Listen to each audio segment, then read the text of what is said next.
and I will turn it over to you, Brent. Okay, thank you. So I'm going to share my screen here.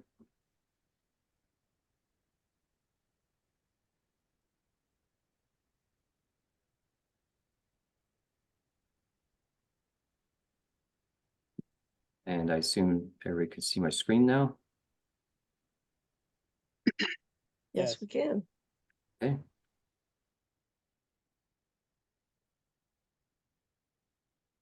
That's the sun in a few billion years that he's looking at. Sorry, I'm just going to minimize some of the screen here on my right so I can see my notes here. So bear with me. That's actually the Large Magellan cluster in the southern hemisphere, by the way. Okay, so welcome to my presentation on my solar and storage system. This is an adaptation of an update of a presentation I did with the Calgary Renewable Energy Meetup Group last summer. It may be long and I may geek out with some technical details. So there's a good chance that I'll cover your questions. So as Lois had indicated, please defer your questions to the end. So most people are likely familiar with solar. So a lot of the focus will be on my battery energy storage system in the context of sustainable and renewable energy. And my presentation will be mostly Calgary specific. So these are the contents. Quickly, I'll just run through them. Who am I? Some definitions and terms, original motivations for the solar and battery, my original goals. I'll initially focus on solar, then I'll switch to the Tesla Powerwall 2 batteries energy storage system. I have a few monitoring and stat tools that I'll highlight, and then those will allow me to get into the dollars and cents portion. Then I'll look at some benefits of the Powerwall itself, some challenges, surprises, unknowns, and then end off with sustainability and potential future of the Powerwall and any battery storage system in general. So many of you know me, but here's a little background. I'm a retired IT professional. I primarily worked in the back-end systems with infrastructure and server admin. And I want to make it clear that I'm not an energy expert. Even though I'm promoting Solar Alberta here on my shirt, I'm just a member of them, and I'm just a homeowner and an energy consumer with an interest in renewable technology and sustainability. So the focus of my presentation is how I have approached energy consumption, wanting to be as sustainable as possible. Your focus may be different. I also consider myself an early adopter. But first, let's start with some definitions and get them out of the way. They will come out in the presentation over time, so I want to clarify some right at the start. There's a difference between power and energy. So power, which is measured in kilowatts, is the rate at which a solar system generates electricity. And the energy, which is measured in kilowatt hours, is the sum of the electricity that is generated over time. Now, this energy can be stored in a battery, sometimes referred to as a battery energy storage system. I sometimes will call it a BESS. Its capacity is measured in kilowatt hours. Now, when you're looking at electricity utility providers, it's typically only the energy rate that is either published or discussed or looked at. But there are a few major components to the cost of electricity, energy being one of the variables. There's also fixed costs. But I wanted to focus, I will be focusing on three major variables. The energy rate, which is the one you typically see or talk about, which is the the electric generation cost. And it's measured in kilowatt hours. There's distribution and transmission variable costs for each of that unit of energy. And specific to Calgary, there is a municipal fee of the city of Calgary, which is a percentage of the variable charges and calculated at a pretty high 11.11%. Some other terms that sometimes get mixed up is the difference between net billing and net metering. Net billing tracks consumption and generation separately via two different readings on the electric meter, whereas net metering tracks the net consumption only on one reading. So when you're producing, the reading goes down. When you're pulling from the grid, the reading goes up. NMAX uses net billing, and I think everybody in Calgary anyways is on NMAX, so net billing is the only option you have.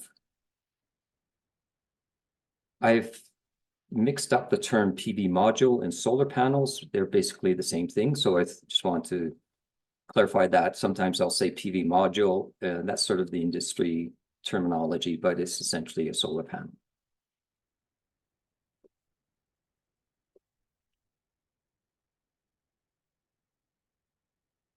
So here's some of my original motivations back in the 2016, 2017 timeframe. So at that time, I was interested in renewable sustainability technology that pushes the envelope. And my lifestyle philosophy was to try to focus on sustainability. I have concern for the future generations. I have 2 children. It's something I can do, which I was fortunate to be in the position to make some financial choices at the time. And I like the semi-independence provided by self-generation and self-consumption of electricity. Some other motivations was to future-proof some costs, some home improvement, equity.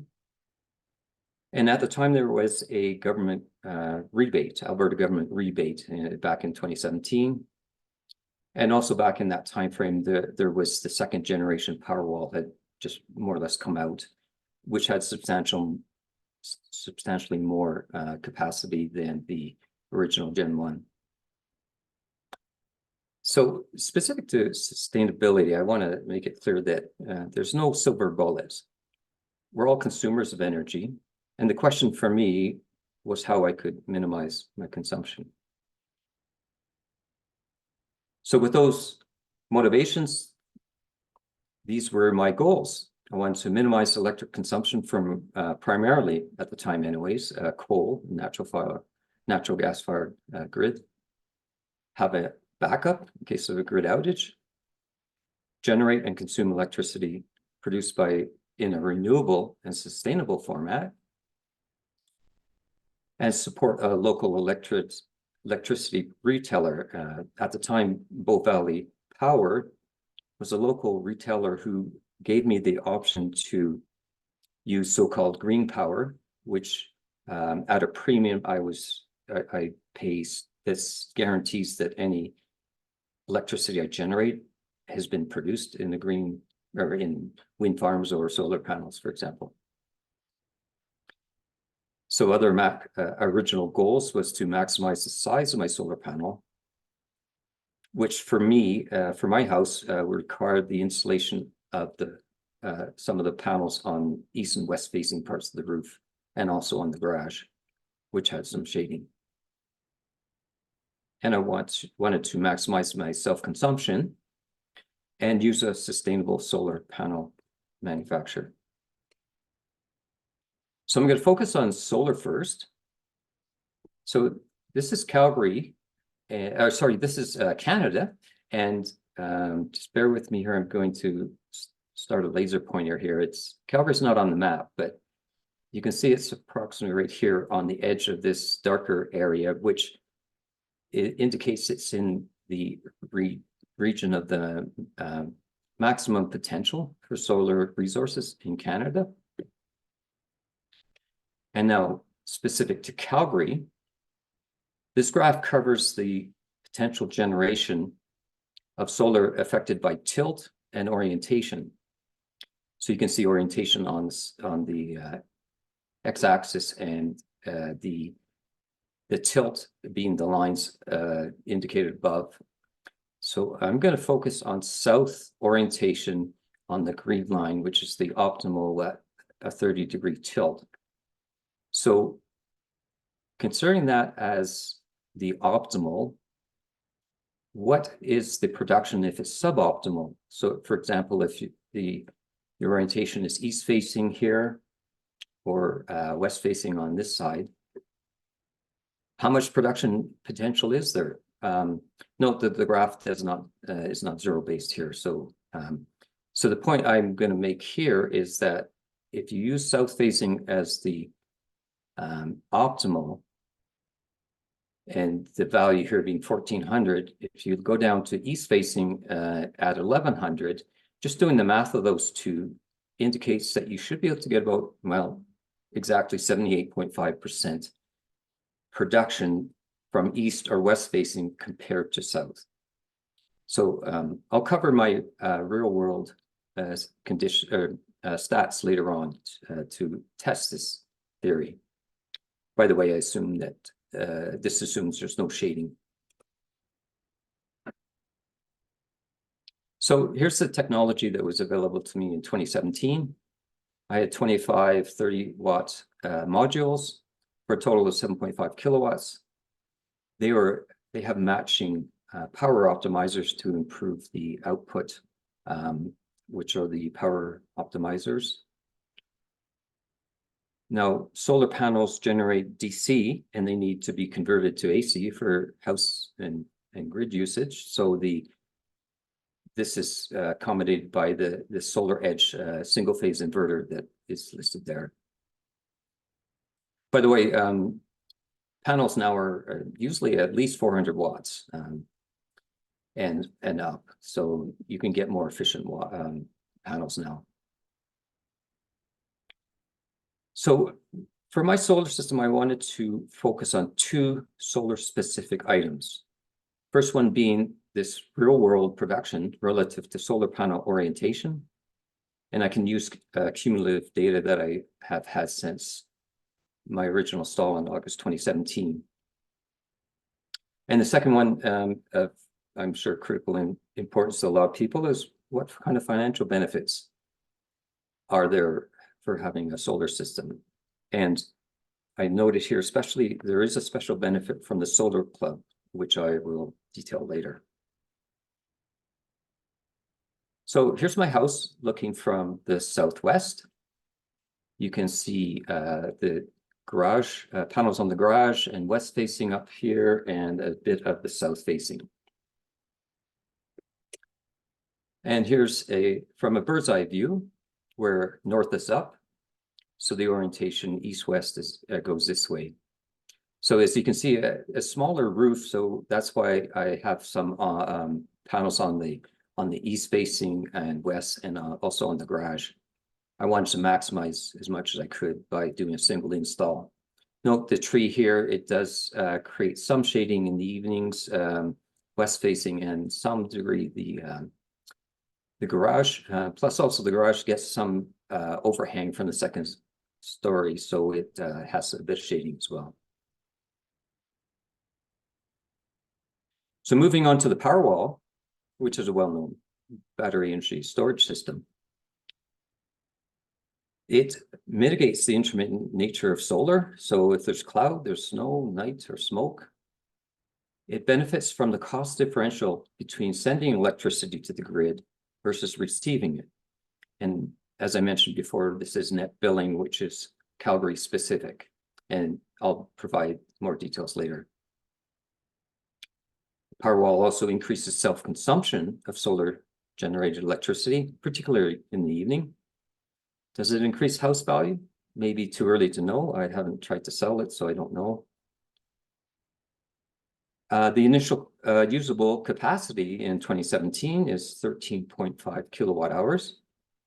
And you can reserve a predetermined amount of that strictly for backup, only to supply critical loads if there is a grid outage. The power output, initially 7 kilowatt peak, but it continuous 5 kilowatts. The published efficiency is 90% round trip, and the warranty 10 years at 80% capacity. So when you're thinking of power and energy, think of, for example, a microwave, a 1 kilowatt microwave oven. If you run this for 13 and a half hours, that's your 13.5 kilowatt hour capacity. Though obviously you don't want to run it that long.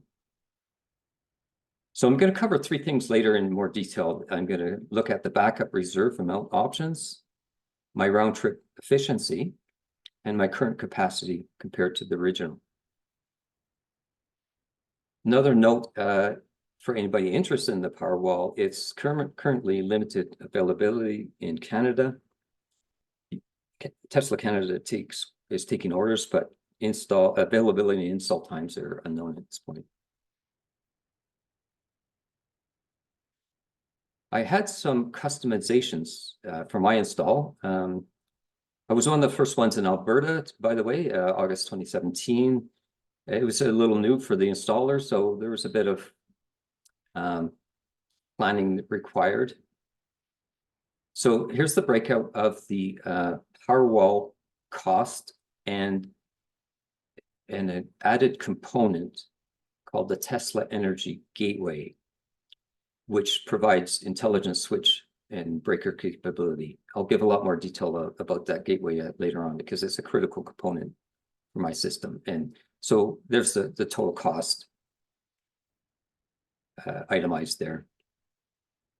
There's also some added some electrical subpanel and circuitry, notably that referenced gateway, to accommodate two scenarios.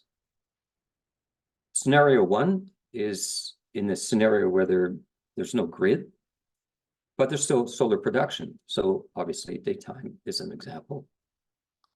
In this scenario, the solar system can still supply critical house loads. Those items I indicated, maybe lights, fridge, HVAC fan, and for me, microwave. So the solar system can supply them from the sub panel and or charge the Powerwall if there's excess that the sub panel doesn't need, then the Powerwall could be charged. Second scenario is no grid, but now there's no solar, so nighttime. In this case, the Powerwall can supply the critical systems from the sub panel. So here's a simplified schematic of my system, and I'll start with the standard operation and power flow. And from the top right, you can see the solar is being generated.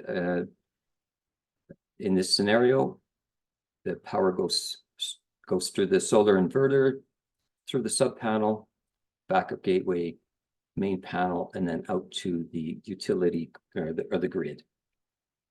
So in a normal scenario, solar will supply all the house, including the sub panel and the main panel. And if there's excess, it will then charge the Powerwall battery. And then if the Powerwall battery is also now full capacity, it will send the excess out to the grid. Now this component is fairly critical for my system. So it intelligently detects a grid outage. So if it detects it and opens the circuit, as you can see in this scenario, this is where the benefit is that this area here is all still self-contained. It's isolated but self-contained. So the two scenarios I had mentioned would still work, so that the solar could generate this, the critical loads here on the sub panel and potentially charge the Powerwall. The solar's not available at night or other reasons. The Powerwall could still supply the critical loads in the house through the sub panel. Now, simple solar systems are required by electric code regulations to shut down totally during a grid outage for safety reasons, for lines people working on the outage, because obviously the utilities don't want solar to be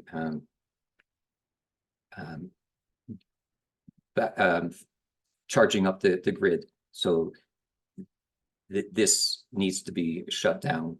The gateway does that here. So then there's no power to the main panel, but there's still the sub panel.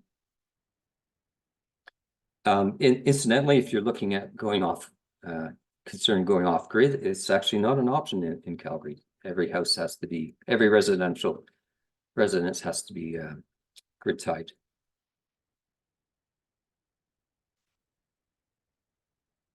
So here's a picture of my electrical components. A bit busy, obviously, as you can see. I'm going to start from the solar, starting from the top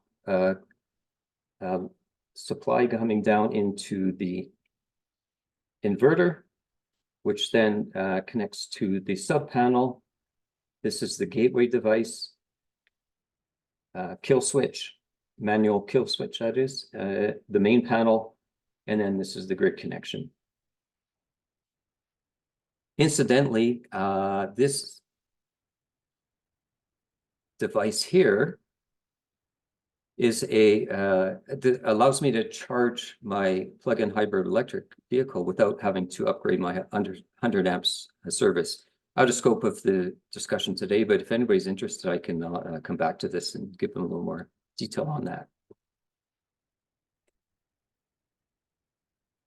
So now on to monitoring and stats. I use two monitoring apps to collect stats for subsequent calculations.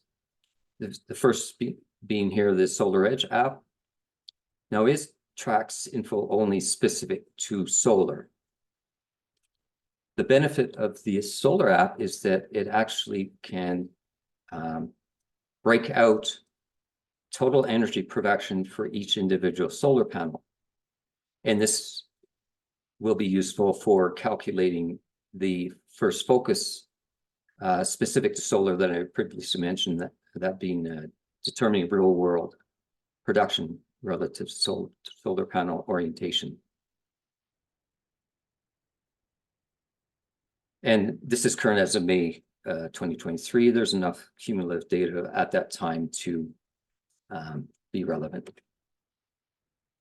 So I plugged this panel specific data into a spreadsheet, and I averaged the output over 6 years of each module relative to its orientation. So south-facing is summarized here for an average, and I'm using it as a reference at 100% as being the ideal reference. You can see east-facing works out to about 82.54% relative to south. West-facing here is 79.4-ish, and south garage at 78. So this is real-world evidence for someone in Calgary anyways, that solar can work in a lot of orientations. You don't have to be perfectly south-facing orientation. If you have an east-facing, west-facing roof or some intermediaries, you can still benefit from solar. Here's the second app, the Tesla app. It provides a lot more detail than the Solar Edge app, because it tracks 4 items specifically. So it tracks solar info, home, power wall, and the grid.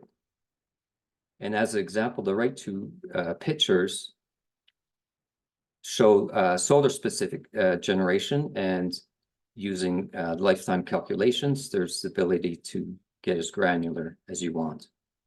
The rightmost picture here will also break out the energy destination. So how much goes to that will go into the house, to the power wall, and to the grid.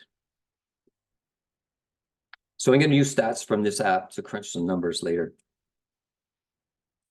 Here's some more settings in the Tesla app. So I previously mentioned that you can choose how much to reserve for backup on a sliding scale. So you can see here at this point, 20% is reserved for backup, but this is a sliding scale and it's pretty dynamic, pretty well real time. And what I tend to do is summertime, I'll tend to move it right down to 0 so I can self-consume as much as possible. However, sometimes in the winter, for example, the cold snap in January, I actually slid this right up to 100%. I pre-charged the battery to be fully only backup just for in case of a grid outage during the cold snap and potential grid outage.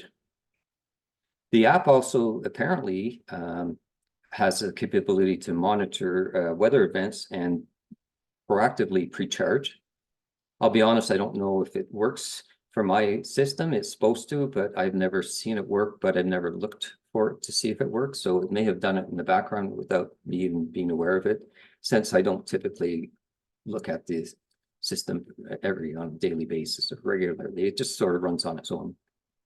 The other things that the Powerwall could have is time-based control.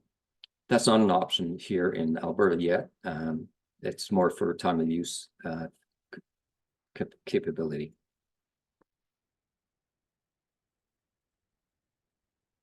Okay, so let's look at financial considerations. I first do need to preface a few things, a few notes. Namely, there are other benefits besides a strictly financial analysis. My time frame is decades rather than years. For me, sustainability involves the long view. And my electricity usage may be lower than the average household, even with charging a plug-in hybrid electric vehicle. I had some extra costs unique to my installation. For example, the complex solar panel installs where I had 25 panels over the 4 roof surfaces. I had a new main panel put in with a 200 amp bus, though my service stayed at 100 amp. My panel was upgraded to 200 amps just to accommodate the extra internal electric movement. And there's also a sub panel put in. And there was extra circuitry to supply some critical loads from the sub panel if there's a grid outage.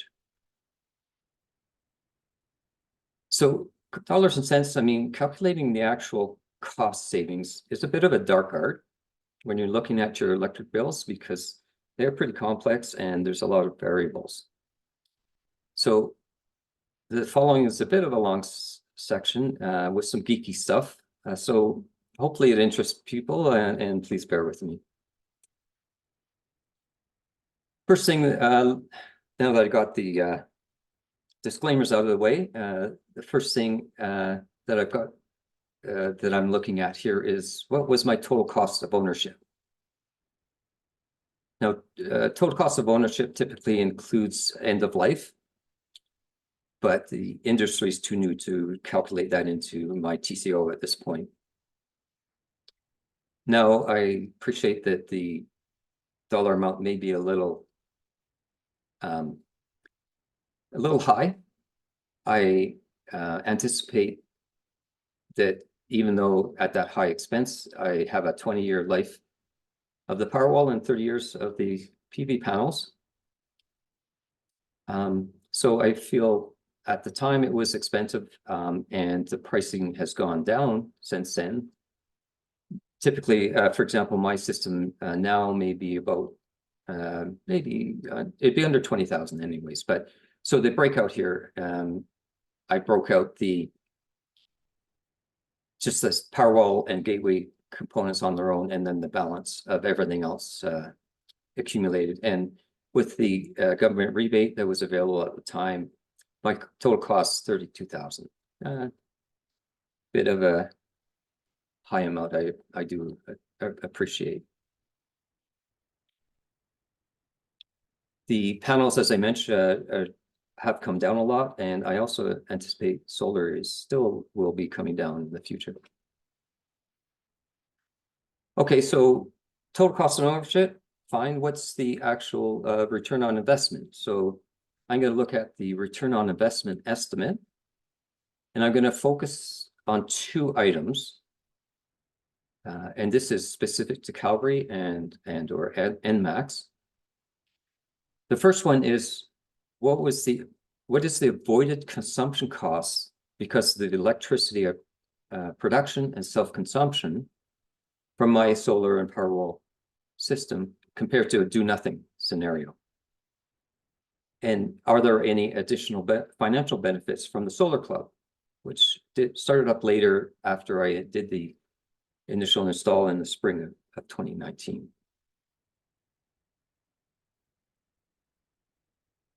So specific to that first item of the previous slide, namely the calculating the avoided consumption costs, I needed a methodology for this return on investment estimate. So as a reminder from an earlier slide, there were those three major variable costs. There's the energy rate, there's the distribution and transmission variable costs for each unit of electricity, and then there's this municipal fee to the city of Calgary.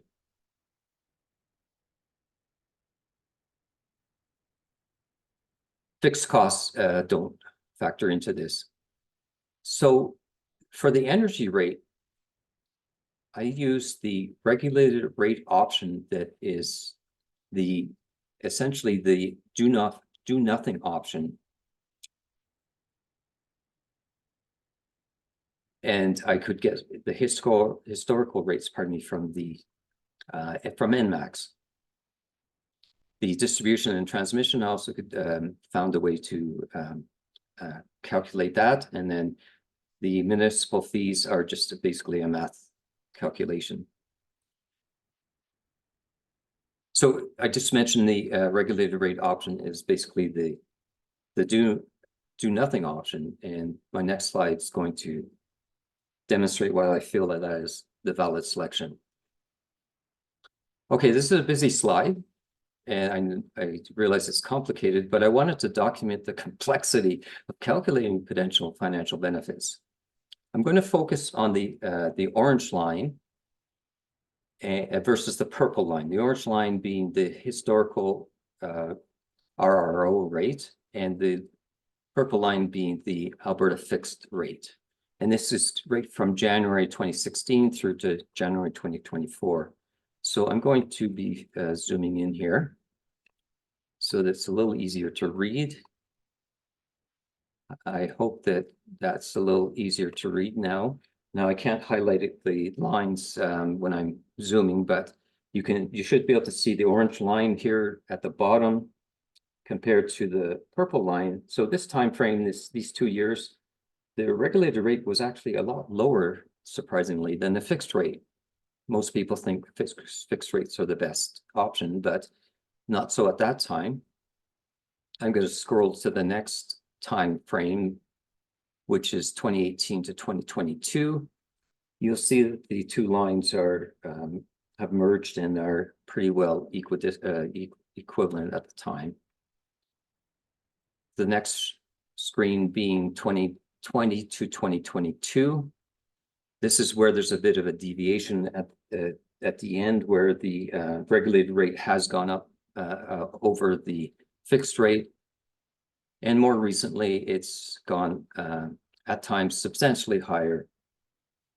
Though I will say that, incidentally or curiously, I read an article today where the regulated rate is actually forecasted to drop again coming up, and the forecast is that it will actually still also drop down below the fixed rate. So a long-winded detail of the two rates, but the reason I wanted to use the regulated rate, I had three reasons.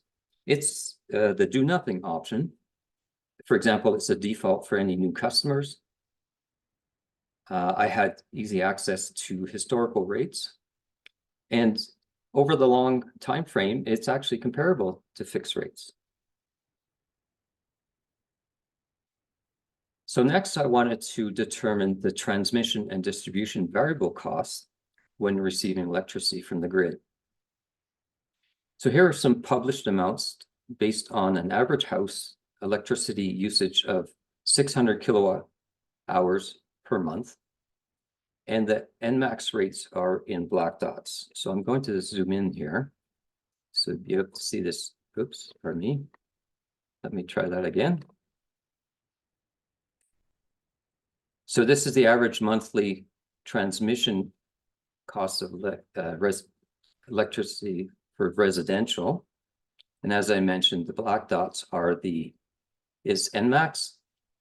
And you'll see that if you follow through, my focus specifically was 2017 through to 2023. If you look at the black dots, you'll see they jump around a lot, but I took some estimates of what those values were. And the second graph being distribution costs. And once again, the black dots being NMAX. And you see the line, the black line there. Both graphs show something significant. The rates are trending up. Now I did some math here. Excuse me, just getting my pointer out again. I sort of guesstimated the average transmission distribution rates from these graphs. I didn't actually get the exact dollar amounts. I sort of guesstimated, and it worked out. The math for the transmission, $24, distribution, $21 per month, total of $45 per month. So for an average house of 600 kilowatts at $45, the math says that's about 7.5 cents per kilowatt hour. Now, as I just mentioned, you can see the rates trending up, and I feel that 7.5 cents is actually fairly conservative, but slightly conservative, but I'm going to stick with that value for now. So I dumped this raw monthly data from all that published data and the test lab into a spreadsheet.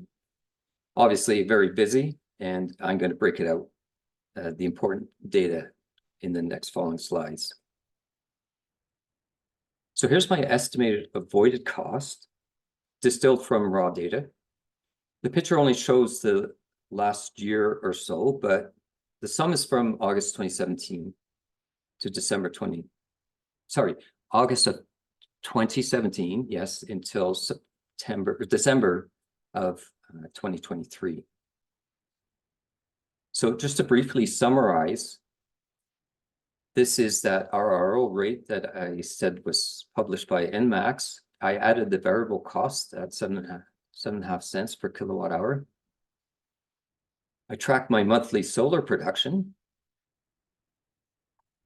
And based on the math between this rate and the production amount, I worked out the dollar amount in this column to be this much, and then took the 11% of that dollar amount in this column and came out with close to $10,000. So that's a guesstimate of the value of my solar in avoided cost. And as the asterisk notes, the monthly production is actually from the point of view of the Tesla gateway, which accommodates the inverter conversion losses there. So it's already factored into that. I can go into detail later on this slide if anybody's interested, but I'll move on from now. So at the start of the return on investment section, I had mentioned the Solar Club as a source of additional financial benefits. So what is it? It's basically a non-government electricity rate plan, and it provides the ability to switch between two rates. There's a high rate, sometimes as high as 30 cents per kilowatt hour, and then a low rate, for example, maybe 10 cents per kilowatt hour. So the high rate can be used in the summer to maximize the value of electricity that gets exported to the grid, since there's so much more solar production and exporting to the grid in the summer. At the higher rate, there's extra value to that, and the low rate used in the winter when there's no value of extra exporting.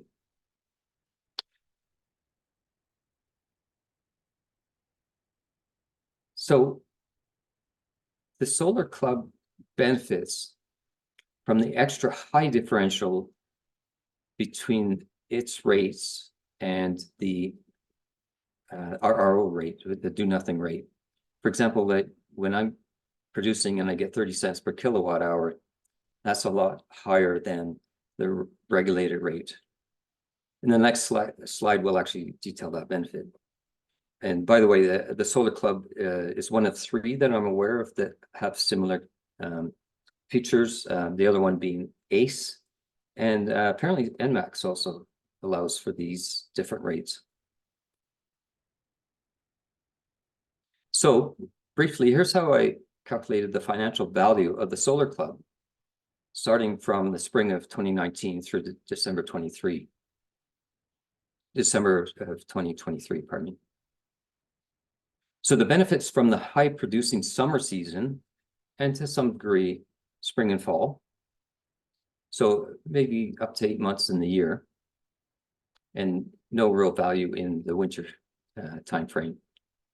So summarizing the columns here, this is my production during those seasons, the high rate season. Now I did have some consumption too at the time. I had to account for that. So here's my net production at the high season. And this is the rate I was getting. It's gone up over the years. And so you can see a fairly high rate at 25.85, for example, here. This now is the RRO rate from NMAX. And you can see the difference between the value here of, say, 10 cents versus 25.85. The benefit for me when I'm exporting out to the grid is that I'm getting this, say, in this scenario, about 15 cents at this time frame. So this is the rate, multiplying the rate by the net production column here comes out to a dollar amount, and then summarized down here at about well, here from the spring of 2019 through to December 2023 of about $2,200.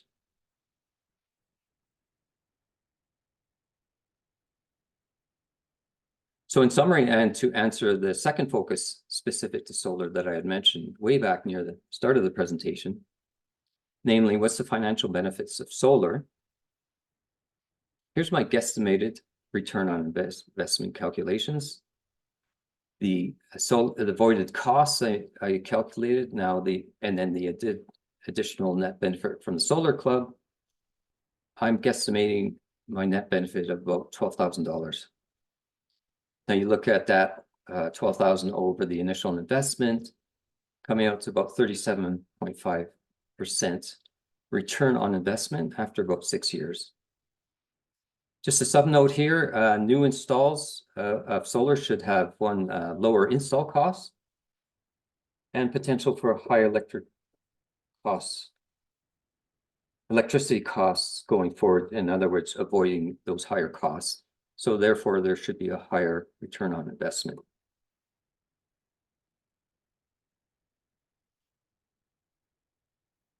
Okay, enough of the what if scenario and the guesstimates. Let's look at what was, which is my total actual cost of electricity over the time since my system install. So I plugged in my actual monthly bills since install into a spreadsheet. The picture here showing the last 2 years. Note the highlighted yellow are actual credits. So column B is the actual bills I paid, and as you know, some months I had no bills at all, and that's because I was accumulating some credits, and then eventually I would get a rebate from Bow Valley when the dollar amount came out to a certain high amount, and these are the credits that came out over the time frame. column D shows the annualized credits. So 2022 here, $630 total credit on that whole year. And then 2023, 862.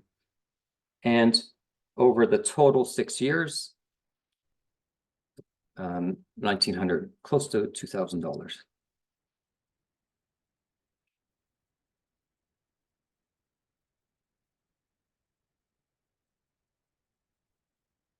So now there's a question about the power wall only financial benefit.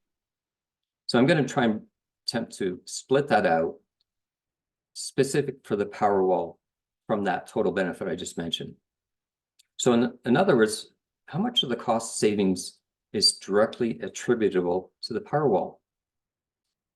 And the way I can determine that is there is a small benefit from the net billing in Calgary that I have mentioned a few times versus net metering, where there is no benefit.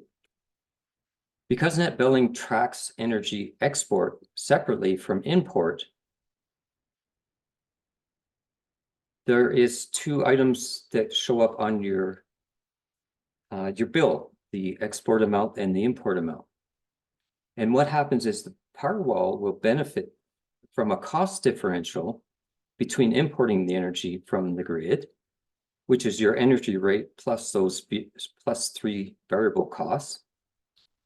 The variable cost being the transmission and distribution, and the third one being the municipal franchise fee. And the differential between that and the exporting energy to the grid, which only pays the energy rate. So I've already calculated out the transmission distribution variable cost at 7.5 cents per kilowatt hour. Multiply that by the 11.11% of that for the municipal franchise fee, and you come out with 8.33 cents per kilowatt hour. So the power wall will avoid this differential extra cost by storing some of the excess solar generation and then subsequently using it for self-consumption versus sending it out to the grid and then only have to pull it back in later on when the house needs it.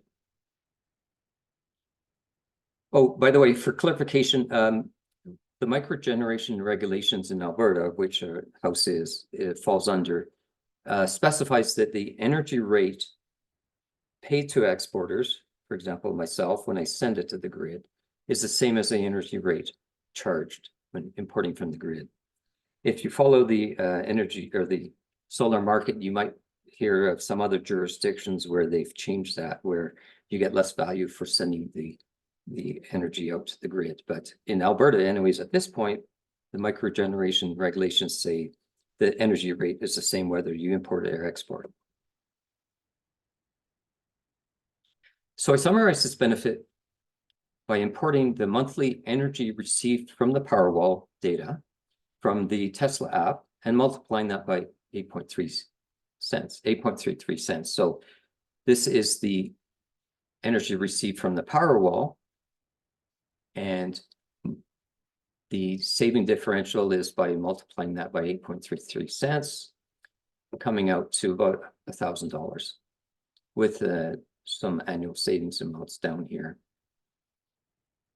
Now, this, for some notes here, just for clarification, this is after accommodating the round trip losses within the Powerwall. So this value here is after those round trip losses.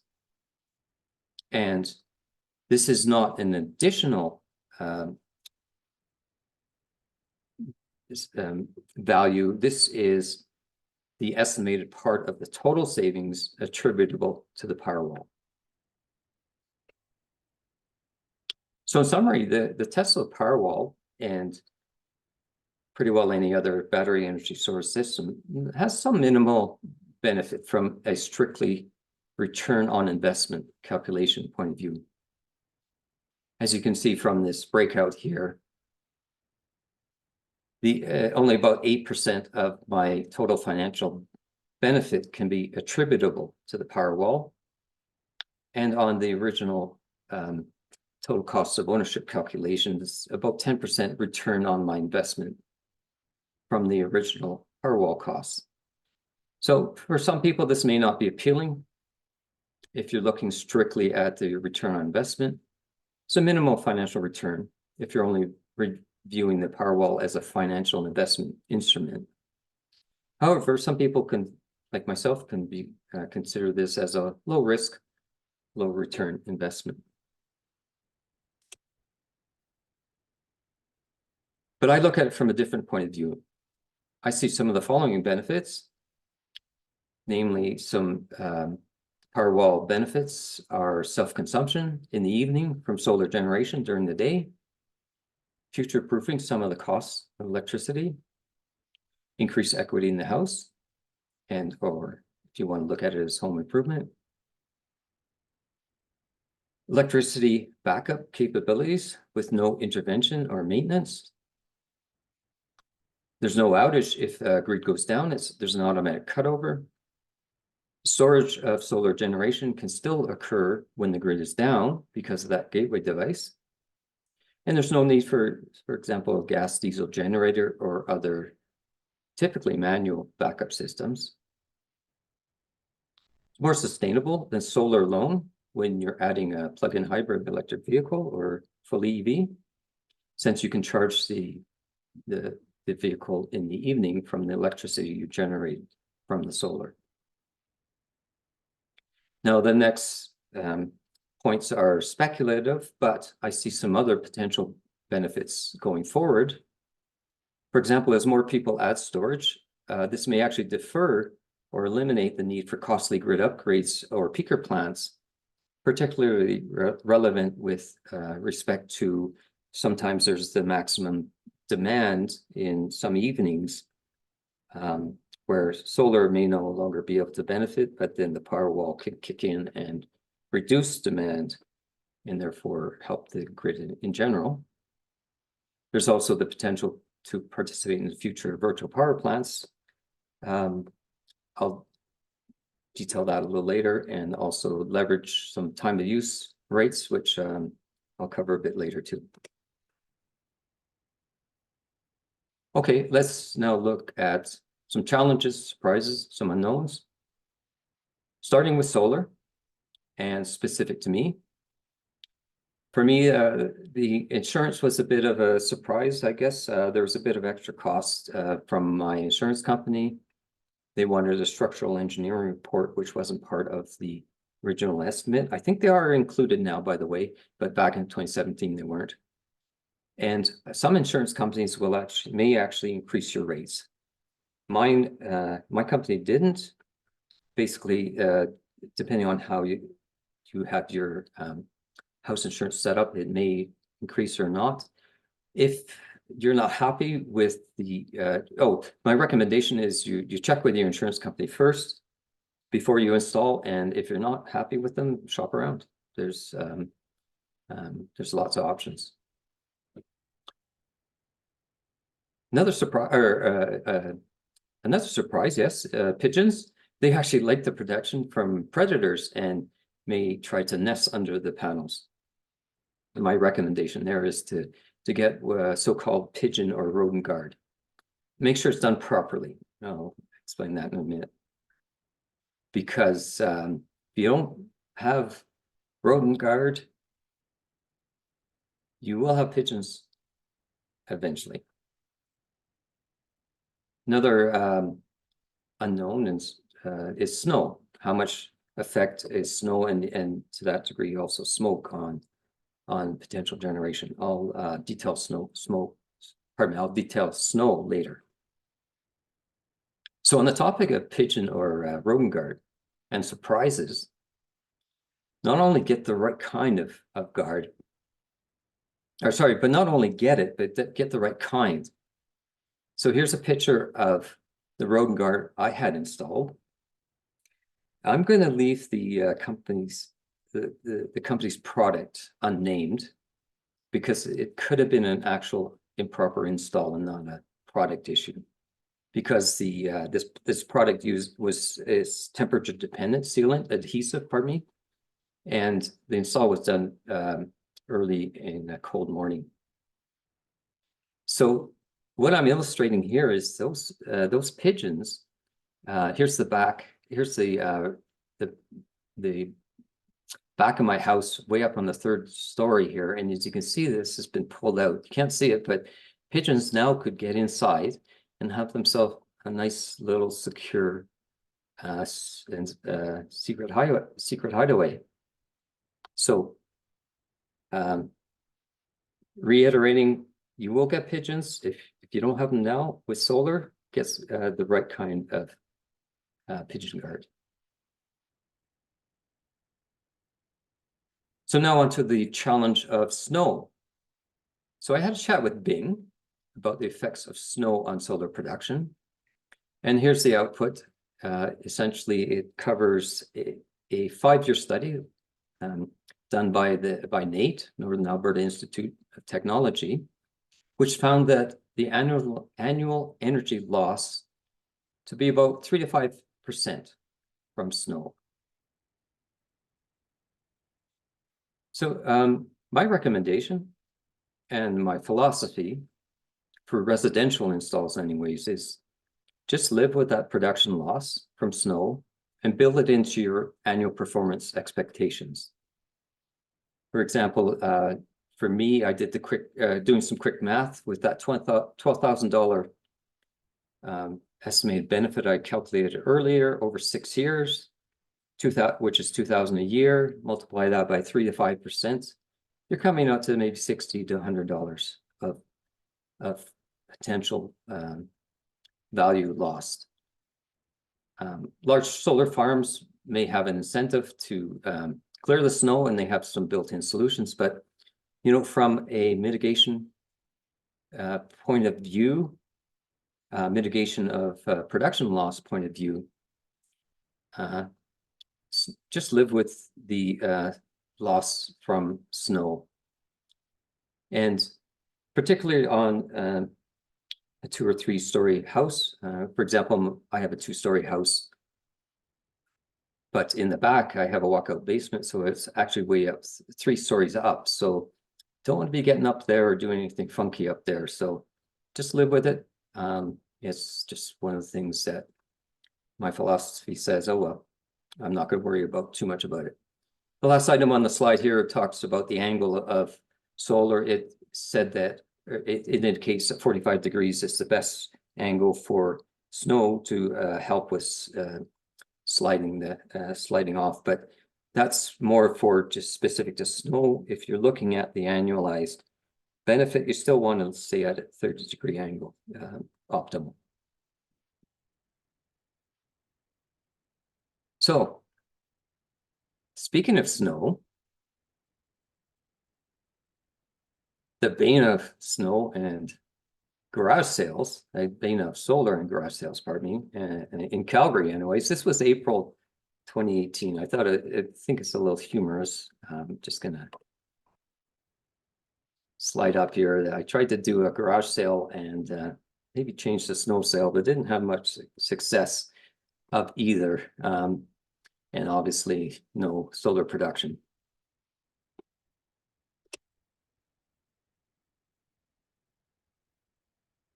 So continuing with challenges, surprises, unknowns, and here's some of those with respect to the Powerwall. I'm going to outline one challenge and one unknown. The challenge, particularly for a new install, is that there was a new Canadian Electric Code change that essentially prohibits energy storage in a dwelling. So any storage with 1 kilowatt-hour capability or using lithium-ion batteries are not allowed to be installed in dwelling units. Now, I understand this code may be under review. It may be a little, has a bit of an abundance of caution in my view, and specifically to do with the Powerwall, for example, comparing its power output and capability, for example, to a Model Y electric vehicle, using an electric vehicle as a reference because lots of news about electric vehicle fires. On another topic, I think is hyper is hyped a little bit, but anyways, specific to the Powerwall, its power and capacity are pretty low and, in my opinion, safe. For example, I could find no evidence of any fire caused by a Powerwall, which are pretty well in the rest of the world anyways. There's a lot of installs. The challenge for new installs is this code, but my Powerwall 2 install is so-called grandfathered. The unknown is reduced capacity and or degradation of the battery over its usage and time, which to me is relevant to sustainability.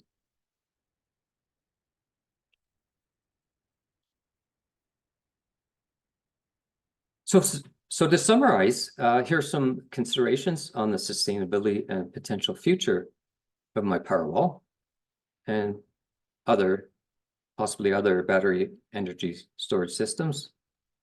So the warranty 10 years at 80% capacity. I anticipate a usable capacity of at least 20 years. There are ongoing remote firmware updates so there's continuous improvements and tweaks. There's no maintenance, it just runs on its own, it just does its thing on without my intervention. With respect to end of life, there is some indications that there's a good business case for recycling valuable battery components, and it may actually be cheaper to recycle those components than mine them new. It is a new industry, so it's still in its infancy. Potentials, as I mentioned earlier, the virtual power plants, which is basically a accumulation or a network of distributed energy resources. So specific to me, that would be my solar generation and or Powerwall could be considered a distributed energy resource. Those could be pulled together to create a virtual power plant. Potential of time of use coming. So the time of use would be beneficial with respect to Powerwall, where I could charge the battery when the rates are low and then self-consume or even sell it back to the grid when the rates are high.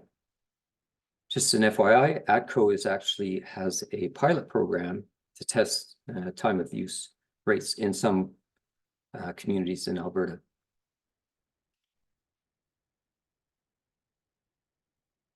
So in general, the reason to consider a Powerwall or any battery storage depends on its usability and sustainability. And a big factor of this determination is the rate of the degradation. As we all know, all batteries degrade over time and usage. So how can one determine capacity degradation to assess the longevity of a Powerwall? Unfortunately, there is no easy, direct way to measure. Apparently, Tesla can remote view this, but they don't provide that to the end user interface. So I did a test in February 5th, just recently this year, to see if I could indirectly determine the two calculations from the Tesla app: capacity degradation and round trip efficiency. So I'm just going to highlight this slide. So from a state of 0% at the battery, I charged it up to 100% and then discharged it down to 0. So you can see the gray indicates the charge amount coming from the grid. The blue was the discharge to the house. So the critical values here. It took 14 kilowatt hours to charge the battery. And then subsequently, I got 12.8 kilowatt hours from the battery. So if you do the math here, from that 12.8 kilowatt hours that I got, and looking at the original capacity posted by Tesla, that value comes out to 94.8%. So around 5%, 5.2% capacity degradation after about 6 years. Now, I haven't detailed this, but there is some evidence that capacity degradation tapers off after this initial 5%.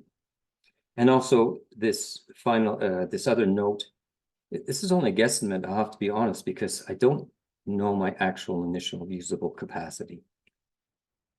The second thing that this test was able to determine is round trip efficiency. So from the amount that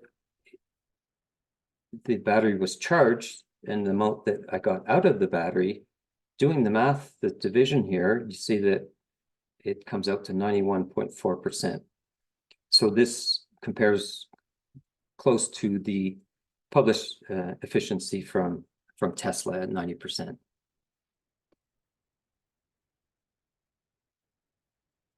So still on the topic of batteries, but expanding beyond my personal and residential use, there's evidence that battery adoption at the global level is actually increasing exponentially. The next few slides, pardon me, the next few slides will briefly outline this.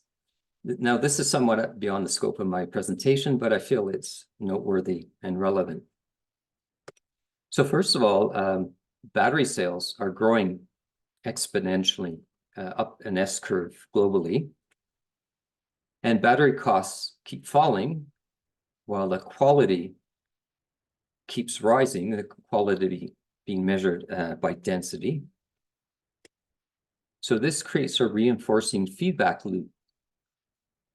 So as battery energy density keeps rising and battery cost keeps falling, this drives exponential growth of battery demand.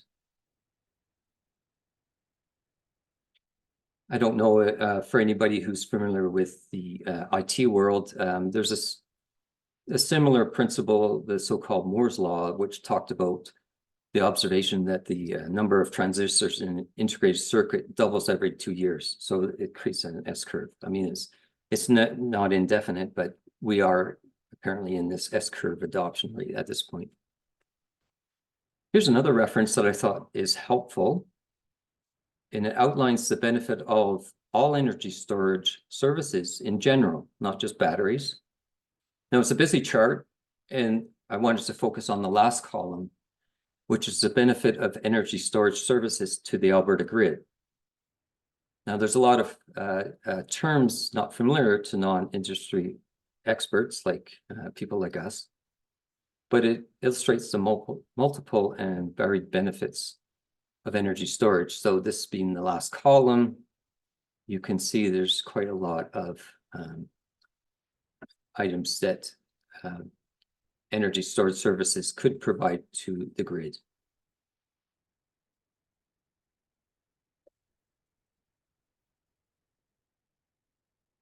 Okay, I'd like to finish my presentation with a quote.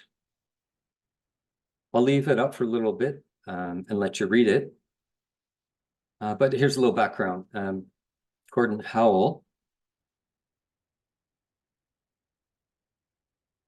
was an early adopter of solar in Alberta, and he still benefits.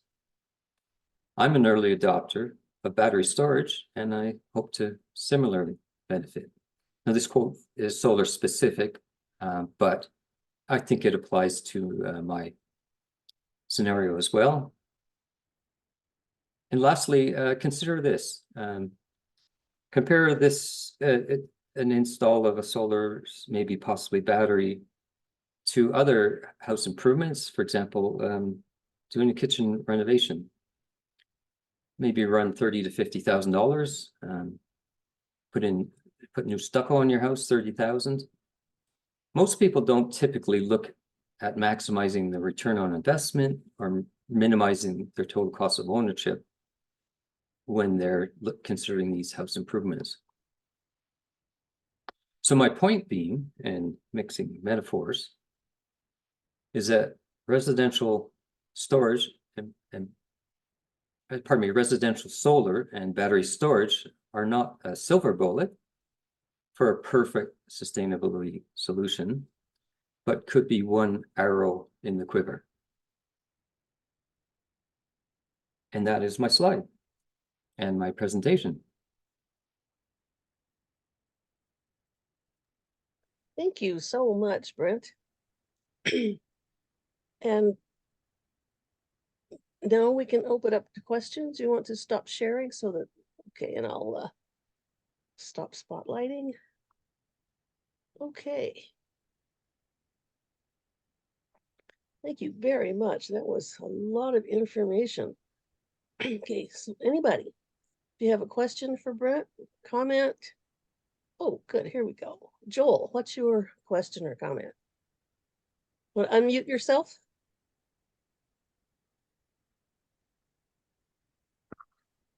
First of all, thanks very much for the presentation. With a lot of good information. Just got a couple questions about sort of future events. So solar panels and the components typically have 25-year warranties now, but what happens if the company goes under? Do you know of any contingency plans by the industry for something like that, or you just have to be very careful to pick a company that you think is going to be around for a long time? Yeah, I would say the latter. Look for a reputable company. For example, I looked at the Hanwha company. I felt it was a good company, also had good sustainability practices. But 25 years, you're risking. I mean, you could say that if you put a new furnace in or a new hot water tank, so typically you would likely go back to your installer, assuming they're around as well, but or you shop around for other installers who could help you out. I haven't had to worry about that, to be honest. The failure rate of solar panels, especially in the last few years, has been pretty low. So the chance of failure is fairly low. To be honest, the higher chance of failure is your inverter, because the inverters are handling a lot of electric flow, I should say. They tend to be the ones that are more likely to go. But in general, to answer your question is, yeah, definitely you want to look at for me, to be honest, if you're going to put a new system in, I would go for reputable installer. Get their advice on the best panels, and then hope that they're around for a long time. I don't know. If someone's interested, I could make some recommendations on companies that I consider reputable and long. If you could post those in the comments, that would be good. Okay. Yeah, I'll do that maybe later on after the general questions are finished off. Remind me if I forget. You had any? Did you have another question? And well, so it's kind of related to that. So with the equipment that you've had, have you had any failures? So like with the inverters or anything? No. So 6.5 years, been pretty well. Nothing to do with nothing. No maintenance. There's no repairs needed to be done over those 6.5 years. Okay. Thanks. Okay, Casey, would you unmute yourself and ask your question? I think Jim raised his hand first. I can wait. Oh, okay, go ahead, James. Okay. Okay, like let's see. I noted that there was quite a lot more power energy generated in June than in December. Now, let's see. When you talked about snow, you mentioned 45 degrees, but wouldn't tilting at the latitude actually be best for your generation? You know, so that it's the sun's going right on, and then if you want to maximize winter production, tilt it at more than the latitude. Well, so that NATE study was specific to wintertime and solar itself. And it said, well, for that scenario, what is the best angle? 45-degree was the answer. For a house, though, so that works well if you can change the tilt, right? So for example, commercial solar farms that maybe could change the tilt, they would do that summer to winter. However, for a residential, you've got a flat surface. You're not changing the tilt. The best angle, as that one of those graphs I showed, the optimal angle is south facing at 30 degrees, and you can't easily change that. So yeah, the point being that you don't worry about the angle or in anything to do with snow, in my opinion. You just live with the reality that, well, not only are you producing less in the winter, which I think you're indicating from the June versus winter time frame, but not only you're producing less, but you have snow that may interfere with that lower production. So it's, you know, solar panels slash battery storage are not, as I have indicated, they're not a silver bullet. They are a good solution. They're not the idea, or they're not a complete solution. Yeah. I guess I just like to arrange it so it produces the most when we need the most. Yeah. So, well, not only need it the most, but also produce the most. So you want to optimize for that summer season. And 30 degrees during the summer apparently is the optimal. That makes sense for producing the most in the summer, because then you've got the sun almost the angle of the sun normal on at noon. But then if you want it normal on at noon in the middle of winter, then you tilt it to much closer to 60 degrees. Yeah. But that about the time of use, that appears to have been rather common in Ontario for a long time. I remember some years ago, was when I was visiting my brother in Northern Ontario, and let's see, they just happened to mention, start something like the washing machine after 9 p.m. or something, because that's when the rates are cheaper. Yeah, well, I definitely do hope it comes to Alberta. Right now, it's a flat rate, so it's not here. But so just to expand on that a bit, at the time of use, the benefit there is you have lower rates and higher rates throughout the day. So you can leverage either your generation, but more specifically, it is the battery storage benefit you could have, where when the rates are low, you charge the battery up. And then when the rates are high, you either self-consume to avoid the high fee of pulling from the grid, or you actually sell it back to the grid. And so there are some people in Ontario who actually, well, I won't go into too much detail, but some of them found some loopholes where they really maximize that opportunity. Yeah. Well, if you're putting power back into the grid when the demand is high, you're benefiting everybody, really.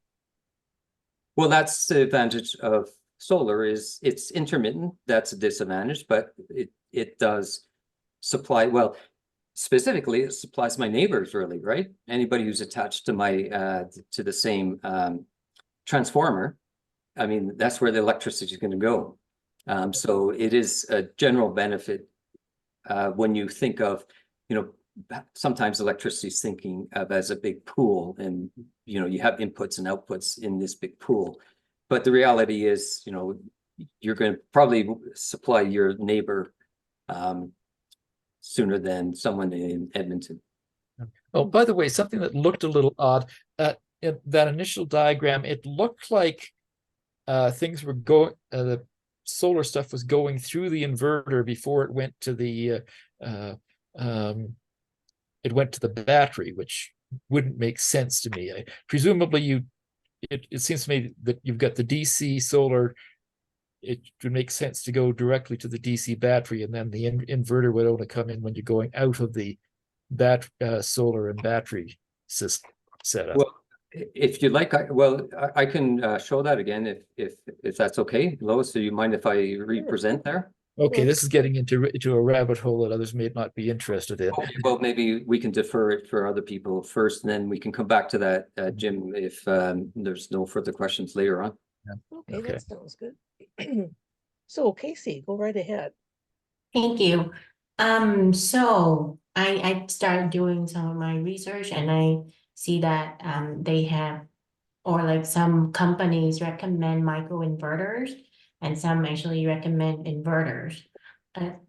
Like, are you familiar with microinverters? Because I see that you have only an inverter for your home, right? Like, and what's really the benefit between two, or like, is there one that should be better than another?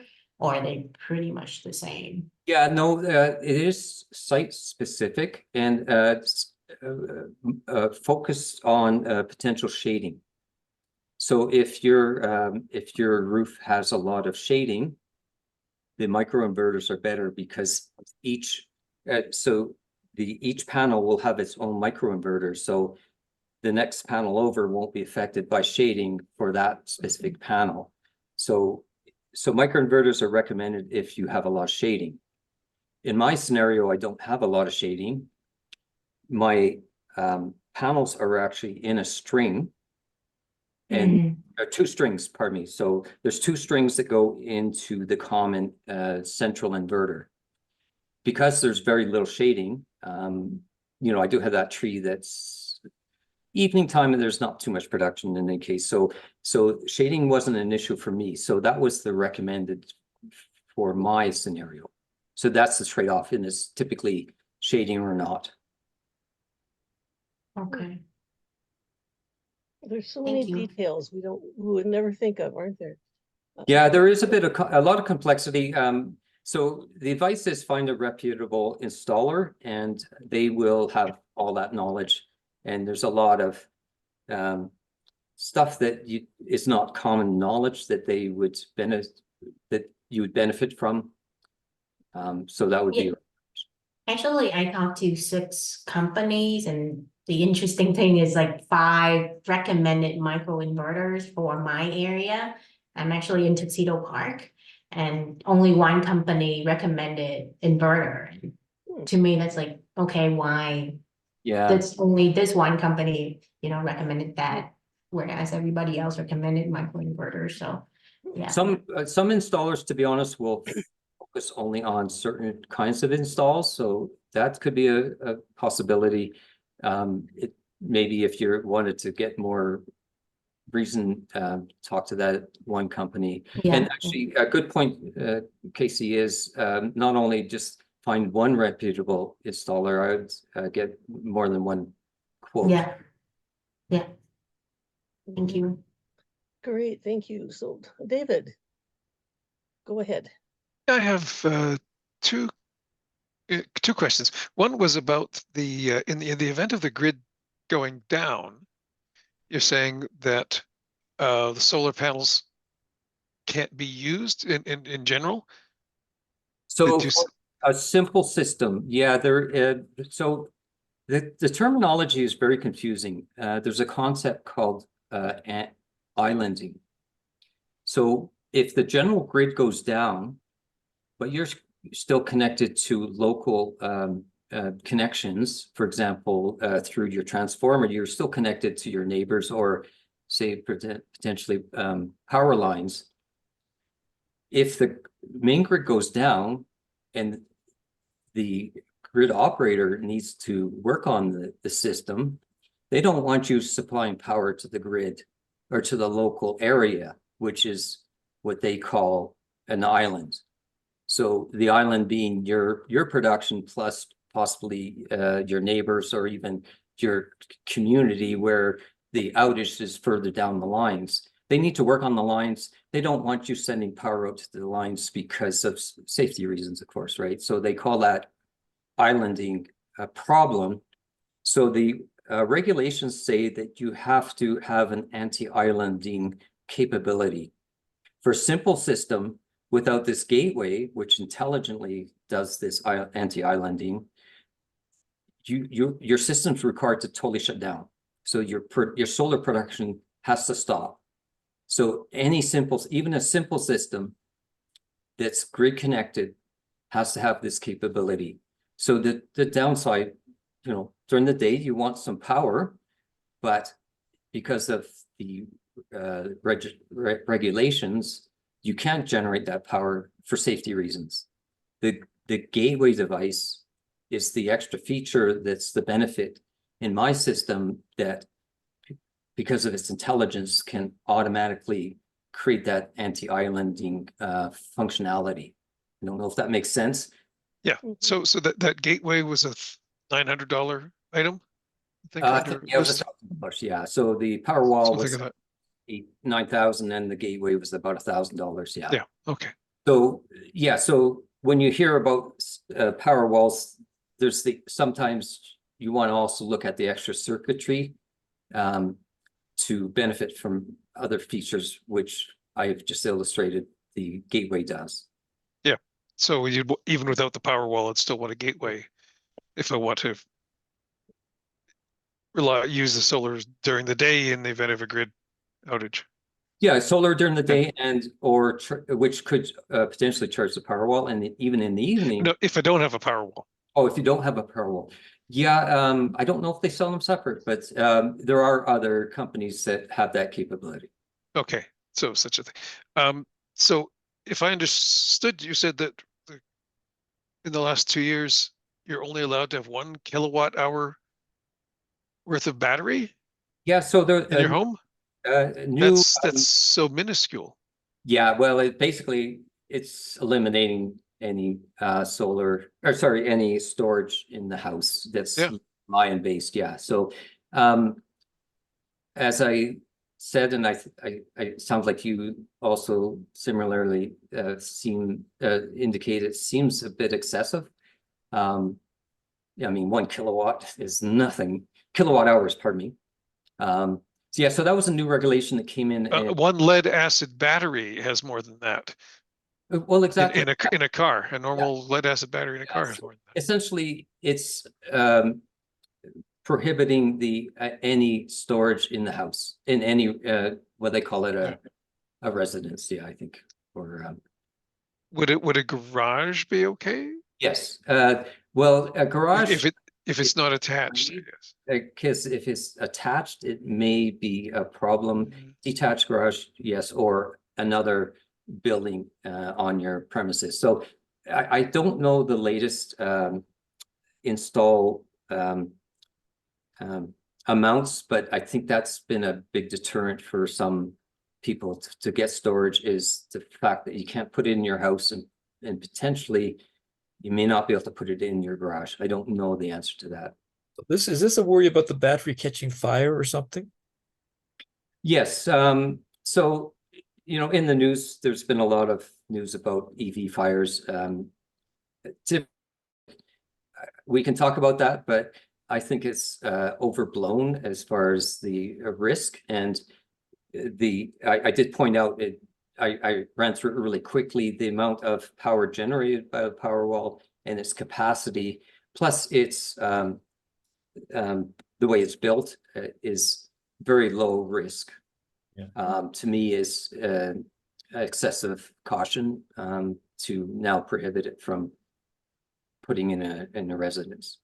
seems to be one good reason for having a Powerwall, even if you don't have any solar, is a substitute for needing a generator if you're somewhere where the power might go out for more than an hour or two. Yeah, so a lot of people, actually rural people use Powerwalls for, they even go off grid with them. So there is some dedicated usage scenarios for that, and for residential and or off grid. Dave, did you have any more questions there? No, I'm trying to.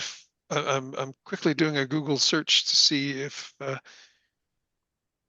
you weren't sure. Did you think that regulation might have been updated or not? My understanding is no, not yet. It is. Okay. Well, okay, I'm gonna do a quick search and see if, because somebody at least is claiming to still sell them. So let me see if. oh, well, they can still sell them, but they have to be in a unique situation, whether in a Yeah, I'm going to do a quick some search on that, because that's a big factor to me. yeah. That was a great presentation. Thank you. Okay, thanks. Yeah. Joel, you have another question? You mentioned like the panels, they get dirty, they get snow on them, can reduce the output a bit. Do you bother cleaning the panels? Is that something that needs to be done, or Well, that's where just the rain and that takes care of it? So I take the philosophy that the mitigation strategies are not worth the effort. Whether some people talk about putting in some heating cable at the bottom of the panels that will melt off the snow. Other people talk about snow brushes, but for me, for the first one, the power you need to produce the heat is more than the power you're going to potentially generate. Not worth it. You don't want to be getting up on a second floor, third floor to clean off the snow with a snow brush, for example. What I do is I have a snow brush for the garage. I can from the ground I can reach those 4 panels on the garage. It's minimal, and it's gives me a little exercise, something to do in a cold of winter. Who wouldn't want to do that? Go outside, but the effort is not worth it for the small dollar amount. When I did the math there, I said, well, maybe $60 to $100 a year. Just live with it. I mean, it's the bane of. I mentioned snow being the bane of solar production, but for the amount of lost production and on an annual basis, just live with it. Thanks. Okay, Jim, go ahead. Or you're muted. Mute. Okay, a comment about the cleaning. Now, in my apartment, the windows, the parts that open, they slant out so that there's a bit of, and I notice that rainstorms tend to clean that bit off rather nicely while leaving the vertical stuff rather dirty. So I think as long as your solar panels are tilted somewhat, then rain will tend to clean them off. Well, actually, that's a good point, Jim. And as far as maintenance goes, I mean, one big issue for smoke is, the smoke particles get on the panel and other dirt can accumulate. So yes, rain will wash it off, and actually snow will wash it off as well. So the trade-off is, yeah, maybe you lose some production from snow, but when it sloughs off, it basically wipes the panels clean. Then you got nice new clean panels again. So Has anybody else been following the stuff about the Mars rovers and the dust accumulation, and then the dust, and then the whirlwinds blow it off? And oh, okay, yeah. Okay, thanks. Dee Dee, go ahead. You mentioned you were going to tell us some companies, but this is just maybe more a comment than a question. But I live in Edgemont and we've got, it seems like 2 or 3 solar people walking around trying to sell this house to house. I don't think there's been any takers in our neighborhood yet, at least nothing's being installed, but do you have an opinion about these door-to-door guys? Avoid them. There is some non-reputable people doing that, and what'll happen is they will sell you the system, but then get a third-party installer, and you never know what you're going to get. So there's been a lot of downside to that, and it's unfortunate. That's, you know, newer business, you're always going to find that. Well, any business, you're going to find that. So, I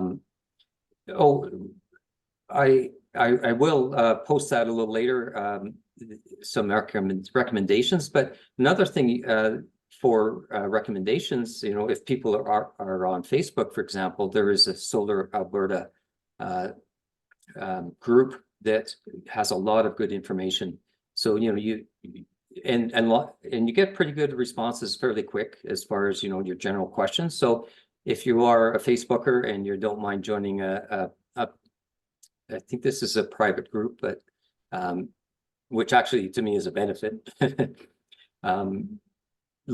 Consider that too, as far as you know, when you get onto that into that group, you know, the actual, all these installers will say, oh, I'm great, but you know, you can also get some objective responses. So that might be another source of installers that, or other questions general to solar. Well, Brent, you could put those on the meetup page comments. That might be easier for you than Yeah, trying to get. Easier if you guys don't mind. I'll put that into my into the comment section. So the assumption is everybody gets alerts from if you've joined or signed up to a meetup. If not, go back to that meetup in the future after I posted it, maybe later tonight. I think that would be easier, yeah. Okay, any other questions? Anybody? Well, Brent, maybe you could put up that one diagram for Jim about the Yeah, I think Jim, you're referring to the schematic, I think, if that's correct.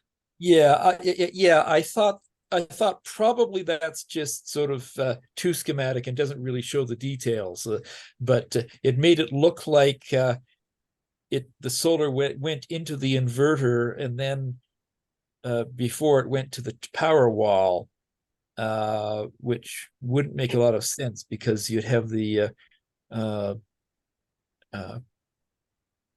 of course the power wall is DC. So yeah, I'm going to share that schematic. Yeah, you'd want to hook up the panels so they put out the same voltage as the battery, and then the inverter would be between the solar plus battery and everything else. So this is the schematic I think you're talking about now. Yeah. I mean, there's lines here, but basically it's all commonly connected to right. So when you think of electricity, I mean, electricity goes to least resistance, right? Yeah. So I think your question is how power flows. Is that? Yeah. Yeah. So you generate solar. It goes through the inverter. It could go to the sub panel or the power wall. It could go to the sub panel having the backup loads. Oh, sorry, I haven't highlighted. Just let me get my pointer out here again. So the solar goes through the inverter. So it could go to the sub panel, which has some backup loads, or it could go to the Tesla here. There's a common connection. Yeah, but okay, just that the sub panel would be dealing with AC. Okay. All of it's dealing with AC because this inverter is from this side of the inverter is all AC. Yeah. Oh, okay. Okay, but the power wall, of course, is a battery, so it's DC. Well, that's where there's that round trip losses that I calculated at 90%, because yes, true enough, so the AC is coming into the Tesla it gets converted to DC. Then Yeah. when it's consumed, it gets converted back to AC. And that's a good point, Jim, that I didn't outline, is that there is conversion losses because of that AC to DC conversion. Yeah. So I was thinking you'd miss some conversion losses if you put the solar DC directly into the battery. Well, that was the consideration that Tesla, I think one of their I think they're actually their Gen 1 was actually DC. So so I think it hung off the solar side. Or I can't remember how it worked, but I think they've come to decide that for simplicity and continuity, you have some conversion losses, but it's easier to integrate into your AC infrastructure in the house in general. Yeah, and the main reason you want AC is because there's no such thing as a DC transformer. No. And yeah, so maybe not specific to your question, and maybe more long-winded here as far as how that works. So the first thing that the solar will do is supply the house. So the sub panel and the main panel get supplied first. The way the software or the connectivity works, it then will charge the power wall if there's excess power. But in case house consumption is met, power wall is full, that's when you generate or you export out to the grid. So so there's distinction between backup loads and home loads. So backup, so home loads is something that you run that you don't run when the power grid is off and you're running totally off the power wall plus solar. Correct. Yeah. So sometimes there's enough solar generation, but say in the evening with only Tesla being able to supply the house, it only can sustain 5 kilowatts, right? So your house will typically, or I shouldn't say typically, you may have some loads that are higher than that. For example, if you do your oven, you do an electric dryer, they will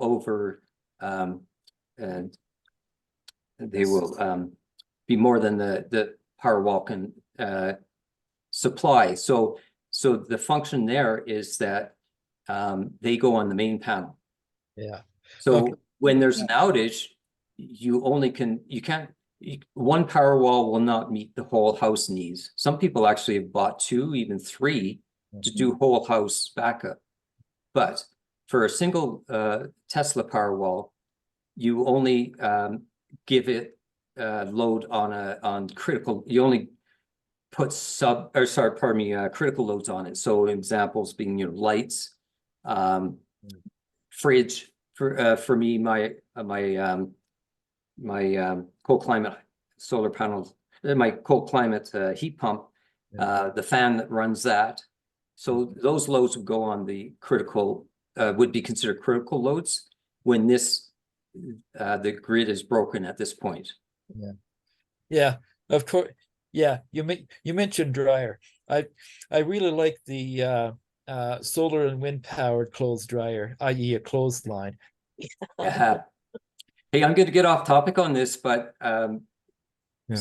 with respect to dryers, there are now heat pump dryers that run on a 110 outlet, 110 volt, 15 amp circuit.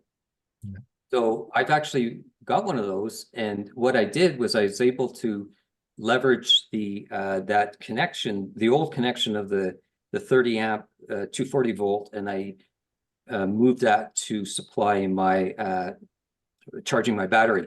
In which case I didn't have to because I could do that trade over. I didn't have to upgrade my service from the grid above 100 amps, which is typical for a lot of houses.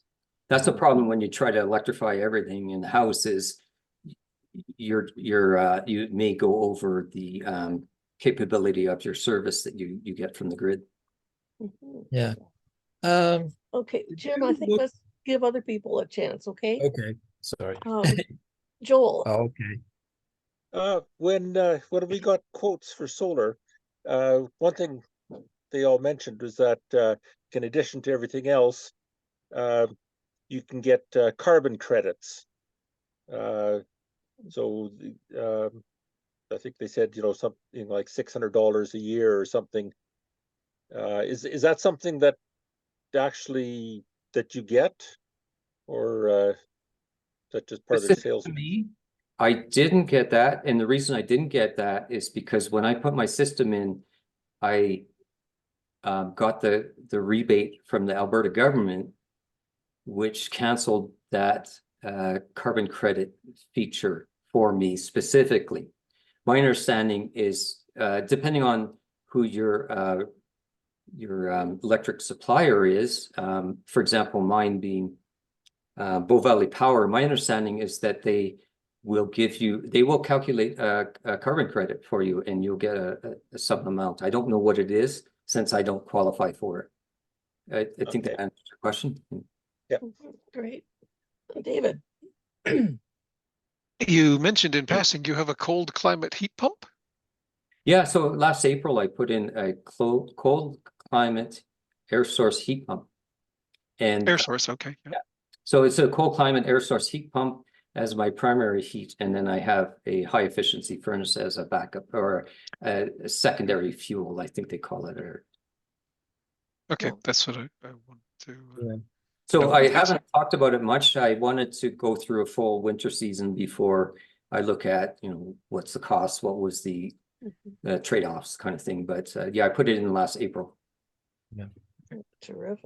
Yeah, my brother in Northern Ontario mentioned the cold climate heat pump is being recommended, that it works there even though it does get pretty darn cold in that there.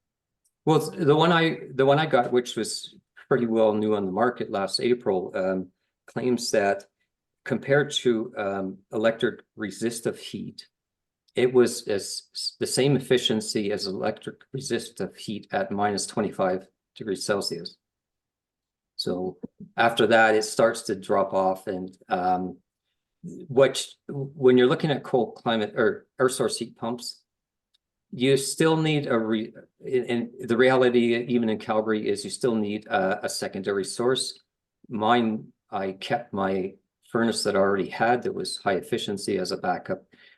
You can also put in electric resistive backup, but that draws a huge amount of current from the grid, and likely you'll have to upgrade your service.